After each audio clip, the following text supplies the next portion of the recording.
In the mind of extroverts, silence is not empty.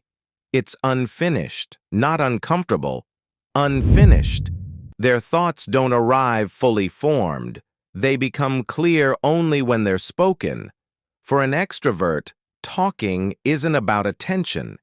It's about orientation. They speak to locate themselves in the moment, to understand what they think by hearing it out loud. Most people misunderstand this.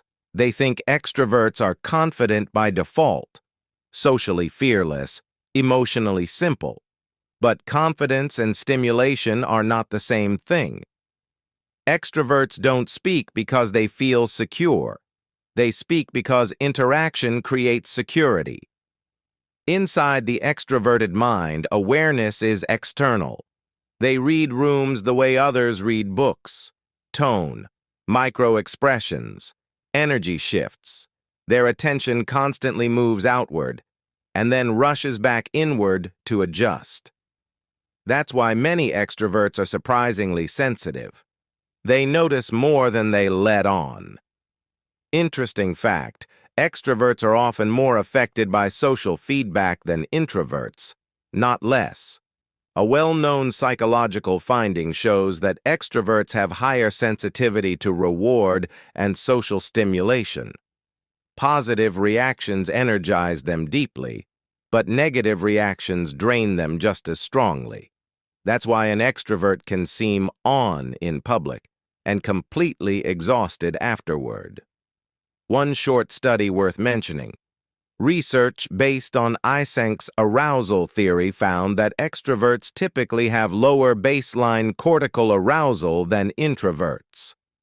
Because of this, their brains naturally seek stimulation, conversations, interaction, movement to reach an optimal mental state.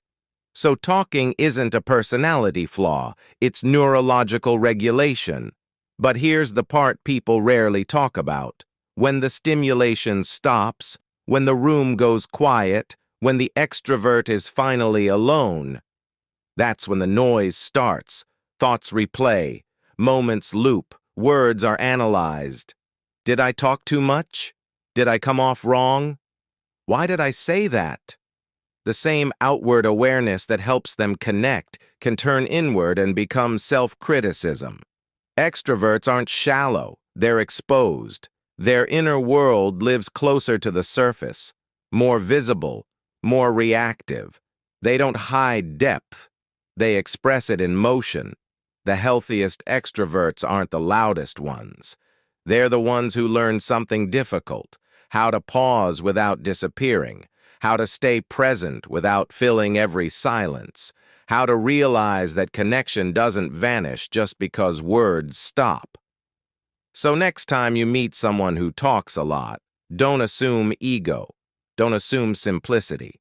You might be looking at a mind that processes the world in real time, out loud, with no filter between awareness and expression, not louder than others, just wired differently.